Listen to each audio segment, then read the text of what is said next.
Apple. Je suis sûr que tu as déjà entendu parler de cette action et je suis sûr que tu as même un téléphone dans les mains, un iPhone.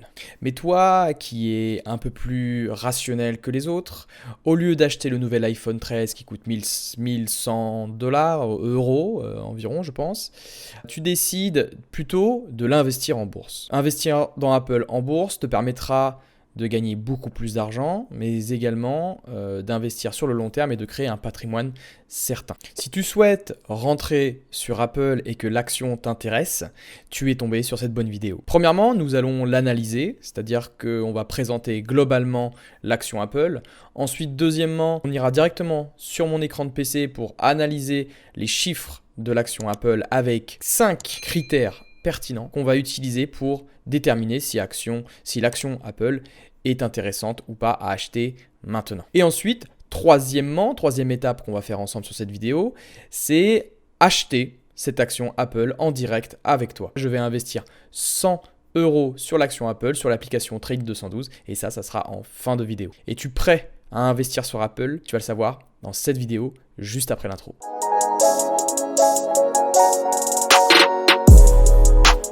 Investisseur, jeune investisseur ou investisseur chevronné, j'espère que tu vas bien, que ton portefeuille est dans le vert, que tout se passe bien, que tu as du rendement et que tu possèdes de la croissance sur ton portefeuille. En tout cas, l'action Apple a complètement décollé. Allez, découvrons l'entreprise un tout petit peu plus, zoomant sur certains éléments très intéressants. Qu'est-ce qu'Apple? Apple, c'est premièrement un market cap, une capitalisation boursière de 2,485 milliards de dollars. C'est tout simplement énorme. Elle évolue dans le secteur de la technologie. Sa date de création a été créée en 1976 avec comme principaux actionnaires, tu as Vanguard et Berkshire Hathaway. C'est la société d'investissement de Warren Buffett et donc elle fait partie et c'est l'une des actions préférées de Warren Buffett. Apple en fait partie. Quels sont les produits gagnants d'Apple? C'est-à-dire que comment Apple gagne de l'argent sur le long terme?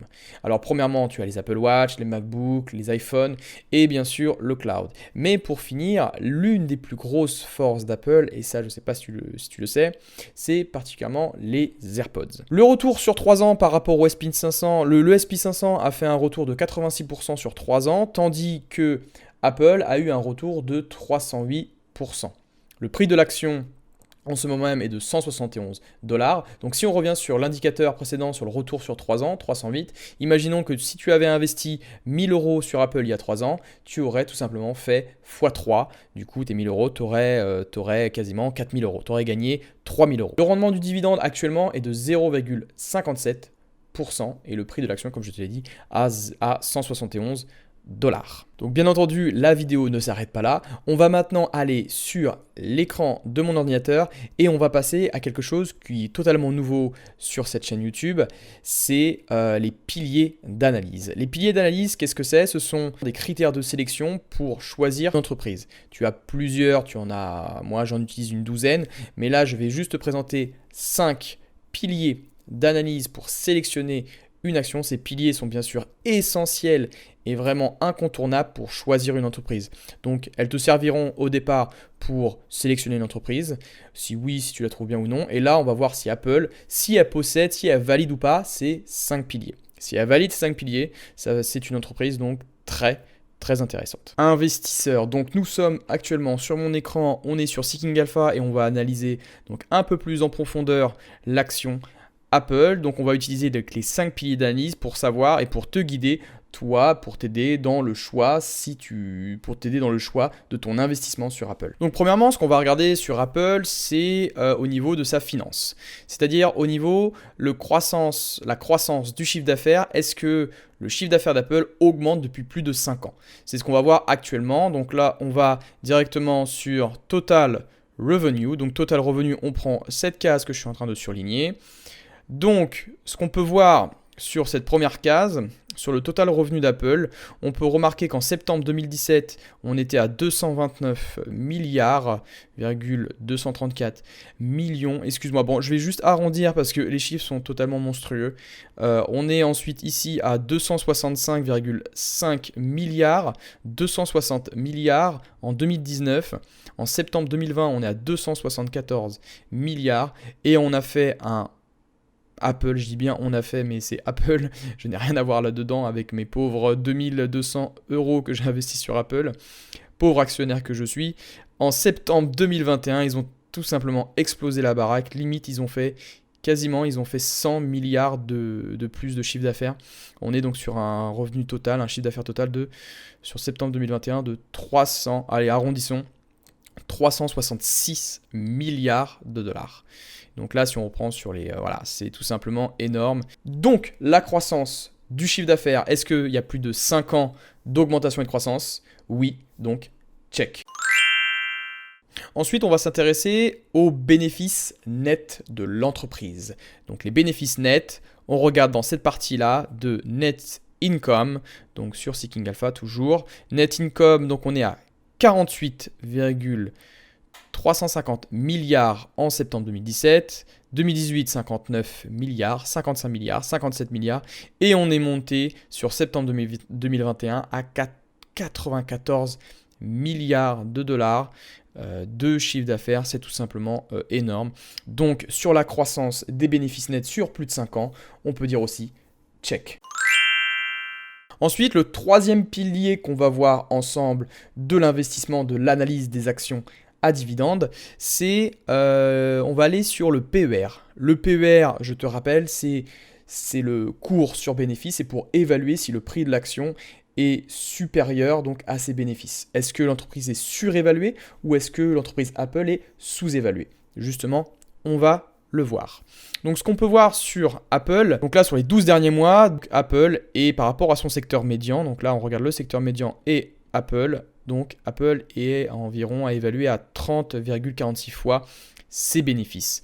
Donc par rapport au pilier de l'investissement, malheureusement c'est un peu surévalué. Moi le critère d'analyse que j'utilise pour évaluer une entreprise, alors c'est la fourchette que j'utilise, c'est inférieur à 20 fois ses bénéfices. Donc là, malheureusement, Apple ne remplit pas ce pilier. Donc, pas de check.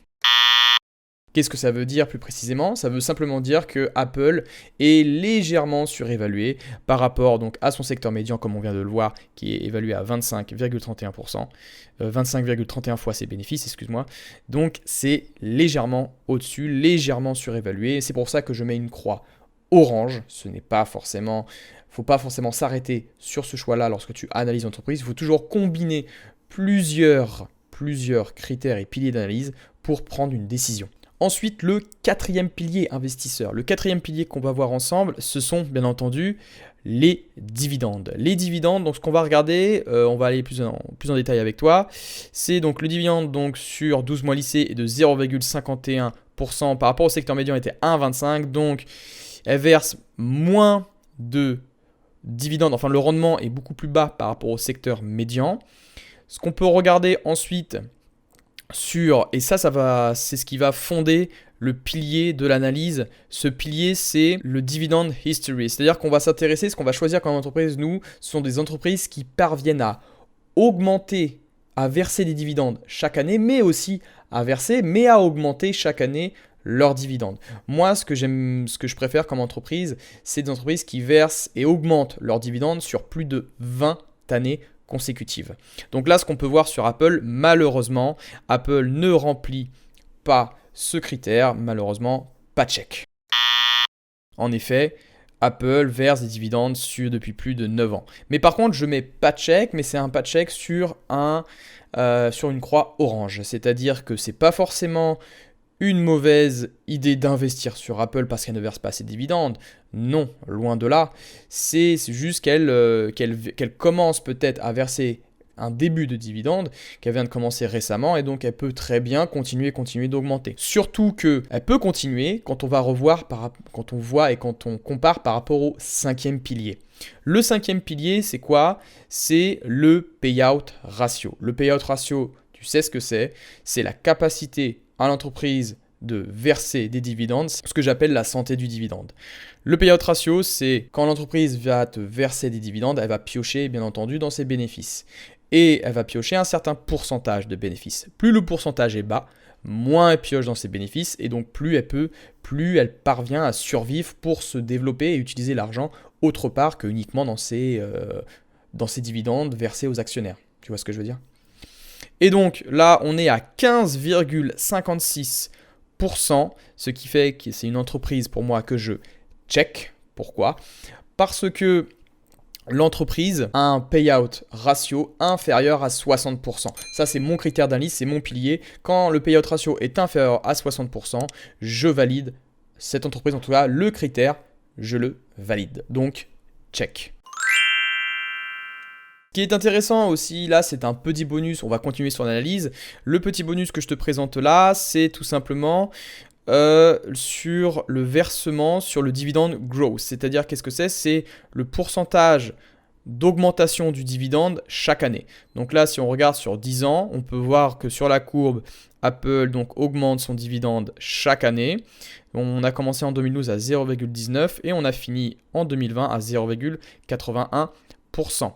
Si on regarde donc sur le dividende growth rate, ça veut dire l'augmentation du dividende, la croissance du dividende sur un an, on est environ à 7% par an par rapport à son secteur médian qui est à 5,56%, ce qui fait une croissance du dividende plus qu'acceptable dans ce secteur. Allez, faisons la conclusion des piliers d'analyse. On regarde ça maintenant. Donc au niveau des piliers d'analyse, le premier, croissance du chiffre d'affaires, check. La croissance des bénéfices nets sur plus de 5 ans, check aussi.